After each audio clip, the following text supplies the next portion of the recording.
Imagine this. You finally get your first paycheck. It feels great, right?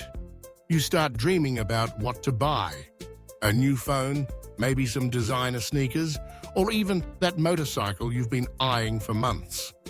But then, at some point, you hear these two mysterious words: assets and liabilities. Maybe it's in a YouTube video or from that one friend who's always talking about financial freedom. But what do they actually mean? And why do people say understanding the difference is the first step to getting rich? Let's break it all down. No jargon, just the real deal. So, why don't schools teach us about assets and liabilities? Think about it. We spend years learning algebra, memorizing historical dates, and writing essays. But when it comes to managing money, one of the most important life skills, we're pretty much left to figure it out ourselves. And yet, this one distinction, assets versus liabilities, has the power to completely change your financial future. Let's start simple. An asset is something that puts money in your pocket. It grows in value or generates income. Imagine you buy a camera and instead of just taking selfies, you use it to start a freelance photography side hustle. That camera is now an asset. It helps you make more money than you spent on it. A liability, on the other hand, is something that takes money out of your pocket. It costs you. For example, that same camera, if it just sits on your shelf collecting dust, is more of a liability. It's not bringing in cash, and you're not getting any return on your investment. This sounds obvious, right? But here's where it gets interesting. Most people think an asset is anything expensive. A house, a car, fancy gadgets. But not everything you own is an asset. The real test? Does it make you money, or does it cost you money? Let's look at a house. Most of us dream of owning one someday. But is it an asset or a liability? If you live in it, pay a mortgage and cover all the bills, your house is actually a liability. It's taking money out every month. But if you buy a second apartment and rent it out, so the rent covers all the costs and even gives you extra income, now that's an asset. See the difference? Here's a more relatable example. Let's say you buy a car. If you use it mainly for commuting to work, it's a necessity. But financially, it's a liability. You pay for gas, insurance, maintenance, and it loses value every year. But if you use that car for ride-sharing gigs on weekends, or you rent it out when you're not using it, you've just turned it into an asset. This is exactly what Robert Kiyosaki talks about in Rich Dad, Poor Dad. One of those must-read books if you want to get smarter with money. He says, the rich buy assets. The poor and middle class buy liabilities, but they think they're assets. That's a game-changer mindset. But why does this matter so much? Because every financial decision you make pushes you closer to freedom or further away.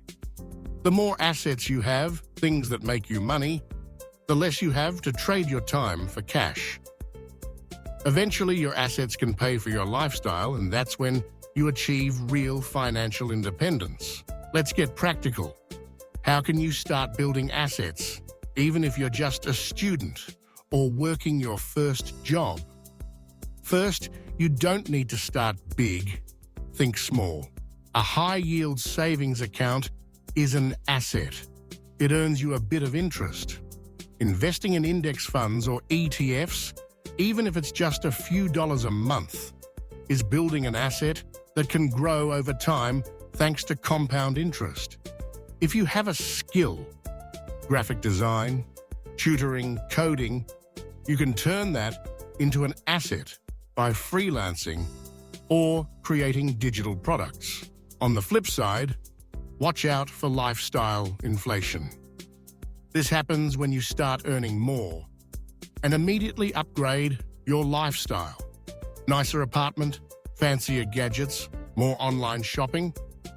Suddenly, you have more liabilities, not more freedom. It's so tempting, but here's a secret. Every dollar you spend on liabilities is a dollar you can't invest in assets. And here's where the psychology of money comes in. We're emotional creatures. Sometimes we buy things to feel better, impress others, or because we think we deserve it. But take a moment to ask yourself, is this putting money in my pocket or taking it out? It's totally okay to enjoy your money, but being aware of this difference is the key to building wealth over time. Let's talk about the FIRE movement. Financial independence, retire early. It's all about maximizing your assets and minimizing your liabilities so you can live life on your own terms. People in the FIRE community track their spending, ruthlessly cut unnecessary liabilities, and invest aggressively in assets. It's not about being cheap, it's about being intentional. So how do you put this into action? Start by listing what you own. Is it an asset or a liability? Be honest. Next, think twice before your next purchase. Will this thing generate income or grow in value, or will it just drain your bank account? Set a goal to acquire at least one new asset this year, no matter how small. A savings account, a micro investment, or a side hustle. Remember, you don't need to have it all figured out today. Even the most successful investors started somewhere. The important thing is to develop the habit of asking the right questions and making conscious choices. Every asset you build is a step closer to financial freedom.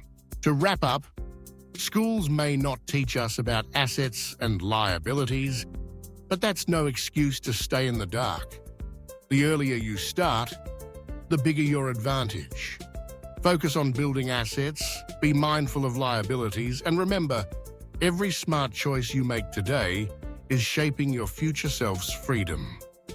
The journey to wealth isn't about luck or high salaries. It's about understanding the rules of the game. And now you know one of the most important ones. So next time you get paid, ask yourself, am I buying an asset or a liability? The answer could change your life.